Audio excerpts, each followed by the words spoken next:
Are you wondering how to create a flowchart in PowerPoint? Well, if that's the case, then you've come to the right place, because today I'm going to be showing you 2 easy ways to do so that shouldn't take you a lot of time and that you can set up relatively easily. So I'm going to start off with the first way. Now this is manually. So when I say manually, this basically means that you're going to be creating all of the different components of your flowchart one by one. So to do that, what you want to do is at the top here on the ribbon, click the Insert button, and then you want to click the Shapes button.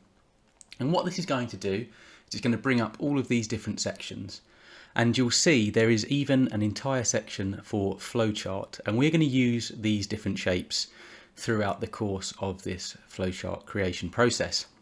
But I would suggest starting your flowchart with a oval or a circle just as a starting point. And just bear in mind when I'm going through this now, this is for a very simple and basic flowchart. You may want to make it a little bit more complex, and you may want to make some alterations along the way, but what I'm showing you here is simply a kind of basic flowchart that you can use and that would be acceptable for you. So what I just did there is I right clicked on the shape and I'm going to click Edit Text, and I'm just going to call this Start. So if it was a project, you could put Starting Project or Start of the Project.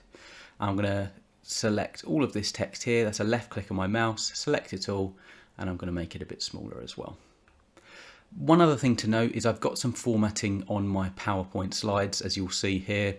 So that's why this is in green. If you wanted to change the color of that, then you would be looking on the home ribbon, you'd be looking to change the fill or the outline. So just bear that in mind as well. You might want different colors. I quite like this green.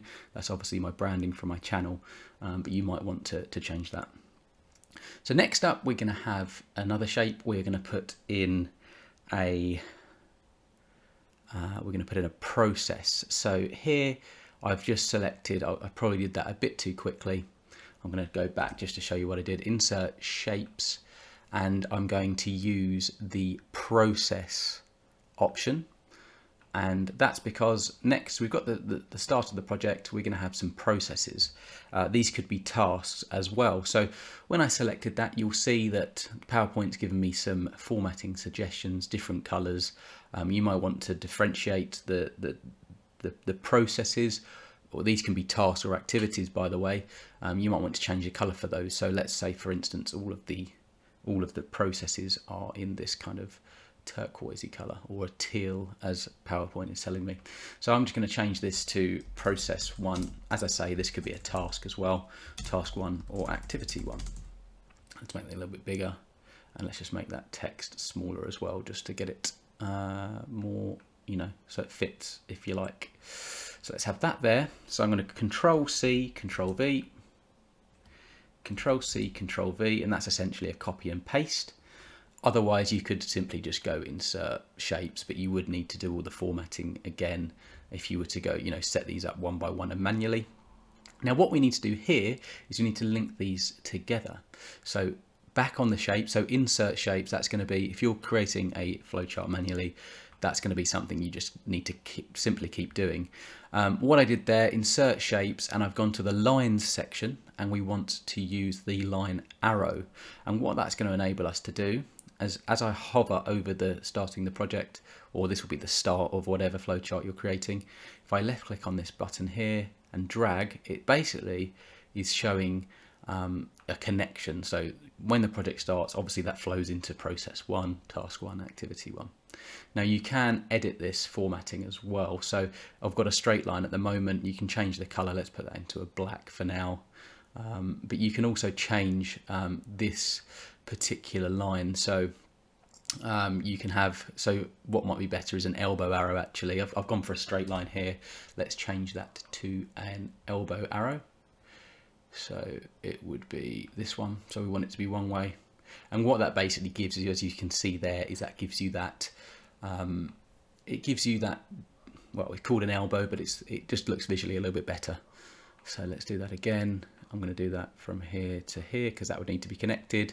And we'll put one more in as well down to the bottom. So here are our processes or tasks. Next up, we're gonna have, as part of this project, there's going to be some documentation that needs to be created. So I'm going to go to the flowchart, and that's what I would suggest when you're creating these flowcharts. Look through the different shapes and what they kind of mean, because a lot of people who work with flowcharts will know what the shapes kind of represent. So I think this one, for instance, is database. Or it says magnetic disk, but there is in project management terminology that will often be used for a database. But this one is a decision. So for instance, we'll put the decision in here. So there's going to be a decision, at this stage of the project, we've had a couple of tasks at this decision, at this point of this particular flowchart, are we going to proceed with the project? So that's going to be a decision. So I'm going to just change that to decision. Let's make this a little bit smaller. And again, we should probably just to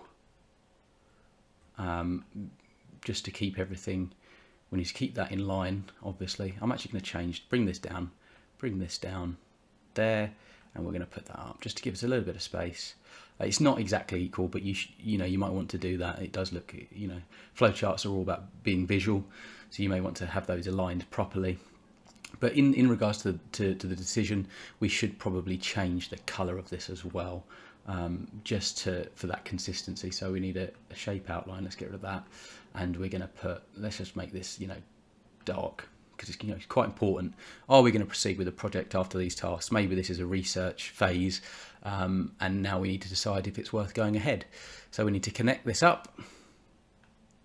And remember, so one of the good things with the lines with the elbow as well is you can see if it's a little bit disjointed. So here what did not happen there? I can bring this down. There we go. Now we're in line. Insert, and we need to, of course, all of these processes roll into the decision. So we need to bring that down like that, and we'll do one more. So we'll do that, and we will do that. So there we go. Now next up, so a decision's been made. We've made the decision. Now we need to create some kind of documentation for, say, senior management.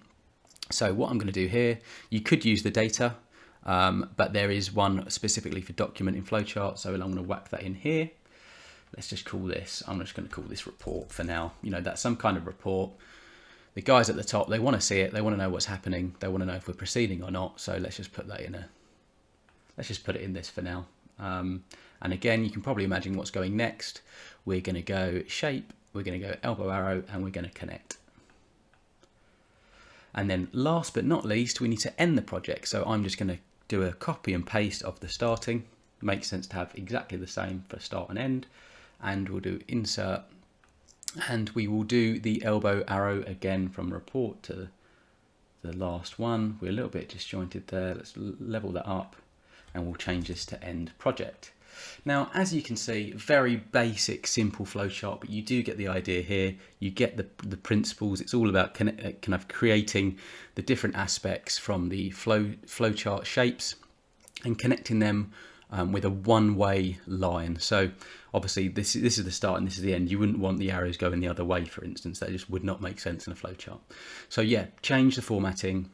Enter in here specifically what you need for your flowchart. It could be different, as I've said, tasks and activities. Just put that in there and make sure you have these different sections. So you've got decisions, reports, those kind of things. But yeah, do look at the shapes. Some may make sense for you for your different for your different flowcharts. So do take a look. So this one, for instance, is a multiple document. So you might have, say, one report. You might have many reports you need to create. So yeah, do look through these and use them accordingly. So that was the first way to create a flowchart. I'm now going to be showing you the second way, which is, in my opinion, the easier and better way.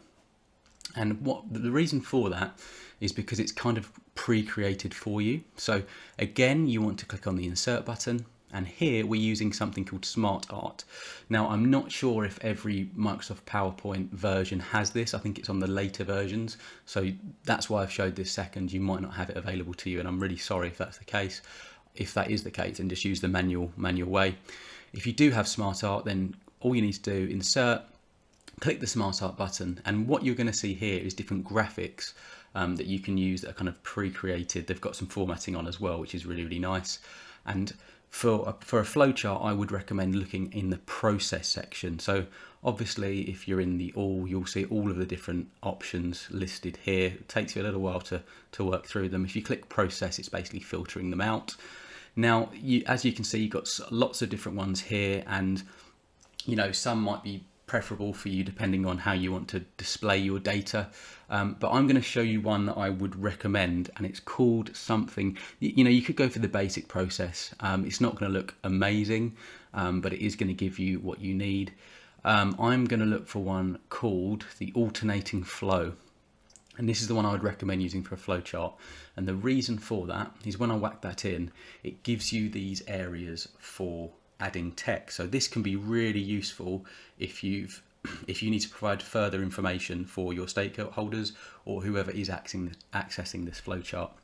So you would literally just start typing in here. So whatever it needs to be. So it could be something like, here you could put something like, project start, and then you could put something like business case defined, initial meeting, stakeholder meeting held. Now, of course, I'm using project management terminology here. You might not even be working on projects. You might need a flowchart for something else, but just bear that in mind. As I've kind of entered these as examples only, you can put in what you want here. Now, I'm going to duplicate this slide. Just obviously this is a little bit more advanced, this one. This could be, for instance, let me just put this in here actually, just to give you an idea of what I would do. Very, very kind of basic. As you can imagine, I'm not going to go into all of the different tasks that could be listed here, but what I've done here is I've just split up the project by the phases. So if you're working to a project management methodology, you could do that. So you could have kind of project, this could be project closure actually.